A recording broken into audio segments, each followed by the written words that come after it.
Owing to this reason, the per capita income of Andhra Pradesh, if one were to compare with Telangana, is only 2,19,518.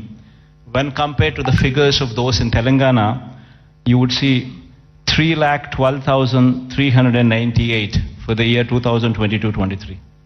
This is the per capita income. Predominantly it is coming from Hyderabad. The reason why I'm saying this is we would have to have a balanced growth. We would have to harness the strengths that we have. We have a huge coastline of our second largest coastline, in fact, in the country. 974 kilometers of coastline.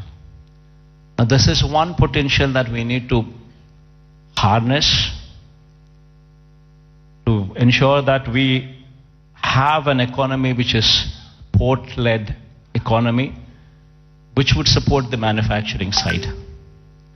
While we support the manufacturing side through port-led development, developing our 974-kilometer coastline with various nodes, industrial nodes coming up closer to the ports.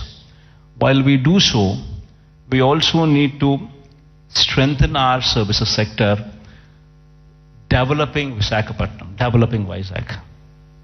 It's got to be a mix of both. Only then we would see this kind of growth rate.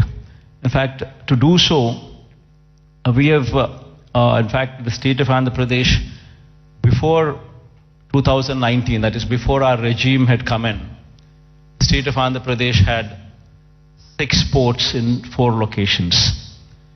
Now in this 5 years of regime, we're actually in a very advanced stage of constructing 4 more ports. In fact, at a rapid pace, the construction of the ports is going on. In fact, 16,000 and odd crores of investment is going in. We've already incurred more than close to 4,000 crores of this investment. And Ramayapatnam is one particular port where, in fact, my people are saying that going forward next month, you would actually see a ship coming into the port. So much so has been the progress. And similar progress one can also see if one were to visit these ports, be it Ramayapatnam port, which is going at a massive pace, be it the Machilipatnam port, which is also progressing at a very, very brisk pace. So is the progress in Kakinada also. It's a private port though, Kakinada being. And then the Mulapeta port coming up in Srikakulam is also moving at a very, very brisk pace. So 3 of them are coming up in government sector, 1 of them is coming up in the private sector. All 4 are moving in a very, very brisk pace.